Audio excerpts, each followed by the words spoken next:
السلام عليكم من مركز جراحات الشخير، وزي ما بنقول دايما بفضل ربنا علينا من نجاح لنجاح. النهارده الحقيقه نجحنا مع مدام نهله من اسكندريه.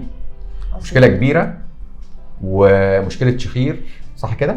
مشكله خنقه ومشكله صداع. طب ما نشيل الدعامه ونتكلم ان شاء الله. عشان هي قاعده تقول لي انا بقيت كويسه، انا الحمد لله بقيت احسن. قلت لها احسن ايه؟ ده لسه الدعامه في مناخيري. امال لما الدعامه تتشال هنعمل ايه؟ مش عارفه، بس انا واثقه يعني من حضرتك جدا. يعني انت اتحسنتي من قبل ما اشيل الدعامه؟ لا يعني الفرق حتى باجي انام طبعا بتنفس من البق، من البق طبعا. بس بحس بالهواء، يعني حاجات اكتر من قبل العمليه. ايوه الاول انا كنت بعاني جدا. استني بقى، استنيني نشيل الدعامه بعدين تتكلمي بقلب بقى.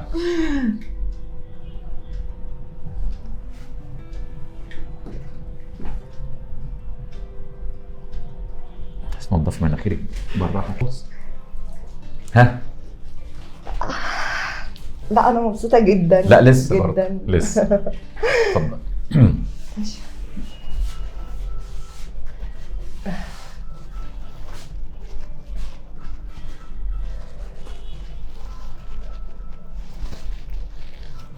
ها؟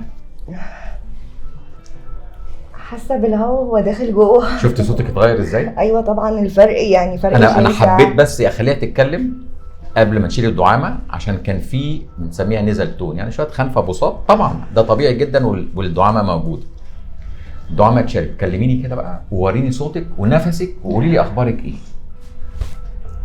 لا انا مبسوطه جدا، انا مش متخيله بجد يعني. انا فضلت فتره انا كنت بعاني، يعني اجي انام ما بعرفش. انا بقالي حوالي 3 سنين او 4 سنين تقريبا كده. انا ما كنتش حاسه بيها ان انا عندي انسداد. انا اكتشفت الموضوع ده من 2-3 كويس. جيت رحت لكذا دكتور، قالوا لي انت مش محتاجه. في اسكندريه؟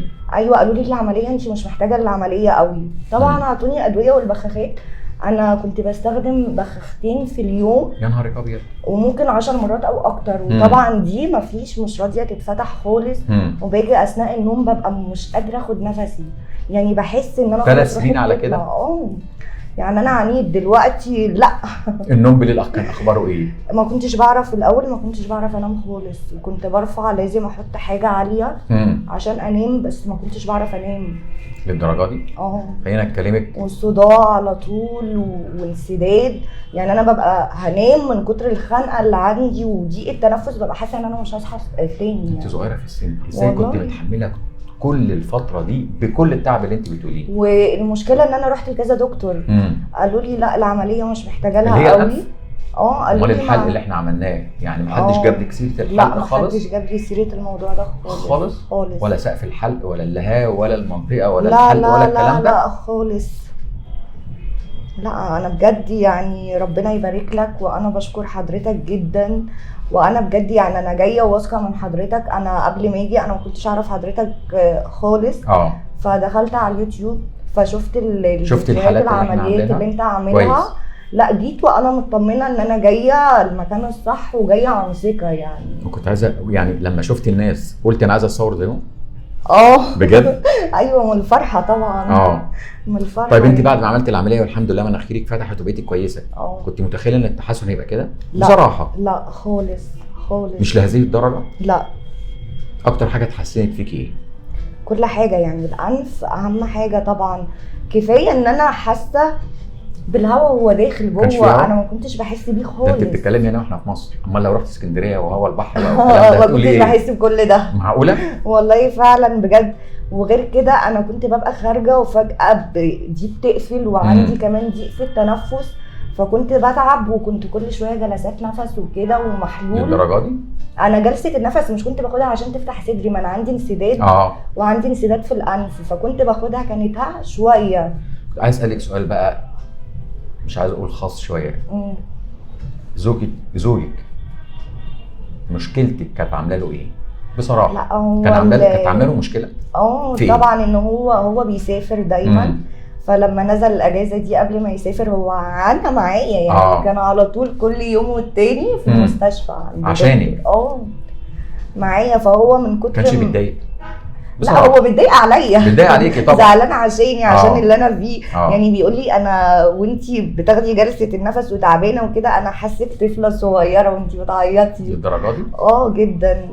الموضوع كان مضايقني. من ساعه ما عملنا العمليه لغايه النهارده ما خدتيش ولا جلسات نفس ولا عملت ولا اي حاجه؟ وحاسه بتحسن؟ ولا اي حاجه. امال دلوقتي الاخبار ايه؟ لا احسن بكتير، انا بجد مبسوطه. شافك بعد ما عملت العمليه ولا مسافر؟ لا مسافر. بس انا بعد ما عملت العمليه هو كلمني فيديو وكده، فطبعا دي عشان انا كنت بتنفس طبعا من بقي ودي كانت مسدوده، بس باجي في طبعا افرازات بتنزل والحاجات دي، والافرازات دي كانت عامله لي التهاب في المعده. يعني انا بقالي سنه ادويه معده من دكتور. ال10 ايام دول اخبارك ايه في المعده؟ لا احسن يعني ازاي؟ الادويه وقفتها كمان لوحدك؟ انا ما كنتش اقدر ان انا افوت الادويه دقيقه واحده، يعني قبل الاكل وبعد كنت عارفه ان انت بعد العمليه الادويه بتاعت المعده هتقل وهتنتهي ان انا فضلت سنه بعاني سنه بالظبط، ورحت لكذا دكتور وطلب مني منظار وكده. اخر دكتور رحت له قال لي انت المشكله عندك الانسداد اللي في الانف، هو المخاط اللي بينزل على المعده عامل لك التهاب. قال لي انت المشكله كلها عندك في دي. فمن بعد ما قال لي كده اخدت القرار، قلت لا انا لازم اعملها بقى، مش هينفع كده. الحمد لله. عملتيها وبقيتي كويسه؟ بقيت كويسه. انت جايه من اسكندريه النهارده؟ والله؟ ايوه يوم العمليه وجيت قبل كده. انت يوم العمليه عملت العمليه وروحتي ولا روحت في نفس اليوم؟ ما بتيش في اي حته في مصر خايفه ولا مش عارف ولا حاجه خالص؟ لا روحتي وانت كلك ثقه؟ روحت وعادي والوضع كنت بتنزلي بقى ال10 ايام دول ورايحه وجايه؟ نزلت كذا مره. على فكره بتوع اسكندريه بيقولوا نزلت عشان تبقوا عارفين. نزلت كذا مره. كان في مشاكل في ال10 ايام دول؟ لا في الخروج مع انك عامله عمليه كبيره في زورك وعمليه الحاجز الانفي انا ما حسيتش بيها خالص. شويه وجع في الزور صغير، بس كان الم في الزور بسيط وكنت باخد مسكن وخلاص على كده. الحمد لله على سلامتك. الله يسلمك. راجعه تاني مسافره تاني دلوقتي؟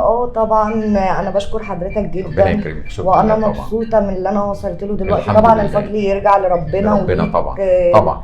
فانا مش عارفه يعني انا ولا اي حاجه خالص. الحمد لله على سلامتك اولا. يا رب دايما من نجاح لنجاح، وانت بجد دكتور ثقه ونعمه. يعني الامانه دي عندك. يعني انا اول لما جيت لحضرتك انت شرحت لك على الكام حاجه اللي عندي. انت قلت لي لا انت محتاجه عمليه.